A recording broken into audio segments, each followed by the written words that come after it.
Hey all, welcome back to cook with Josh. இன்றைக்கி நம்ம சேனலில் நம்ம என்ன ரெசிபி பார்க்க போகிறோம்னு பார்த்தீங்கன்னா, சூப்பராக பைத்தம்பருப்பு பாயாசம் டக்குன்னு எப்படி செய்யலாம் பார்க்க போகிறோம். இது என்னோடய ஸ்டைலில், வாங்க எப்படி செய்யணும்னு பார்க்கலாம். ஸோ ஃபஸ்ட்டு குக்கரில் கொஞ்சமாக நெய் சேர்த்துக்கோங்க. அதுக்கப்புறமா 1/4 கிளாஸ் பைத்தம்பருப்பு சேர்த்துக்கோங்க. சேர்த்துட்டு நல்லா வதக்கிக்கோங்க.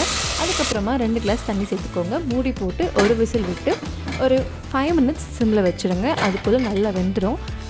அடுத்து ஒரு கடாயில் கொஞ்சமாக நெய் சேர்த்துக்கோங்க. நெய் சேர்த்துட்டு கொஞ்சம் முந்திரி ஆட் பண்ணிக்கிட்டு நல்லா கோல்டன் ப்ரௌன் வர வரைக்கும் ஃப்ரை பண்ணிக்கோங்க.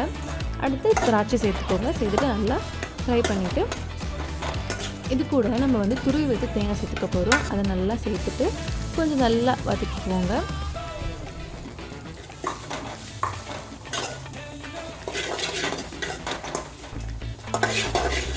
அடுத்து ஒரு 1/2 கிளாஸ் தண்ணி சேர்த்துக்கோங்க. நம்ம வெல்லம் இதில் போட்டு நல்லா கரைச்சி ரெடி பண்ண போகிறோம். ஸோ அதனால் தண்ணி சேர்த்துக்கோங்க. அதுக்கப்புறமா 1 கப் வெல்லம் ஆட் பண்ணிக்கோங்க. நான் டிஸ்கிரிப்ஷனில் இன்க்ரீடியன்ஸ் எல்லாமே மென்ஷன் பண்ணியிருக்கேன். செக் பண்ணி பார்த்துக்கோங்க. குவான்டிட்டியோடு மென்ஷன் பண்ணியிருக்கேன். செக் பண்ணி பார்த்துக்கோங்க.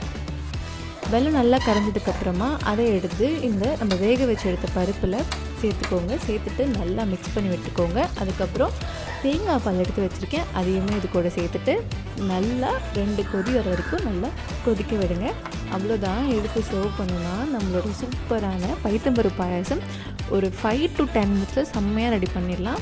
கண்டிப்பாக ட்ரை பண்ணி பாருங்கள். எப்படி இருந்துன்னு மறக்காமல் கமெண்ட் பண்ணுங்கள். Try it, enjoy it. Thanks for வாட்சிங்.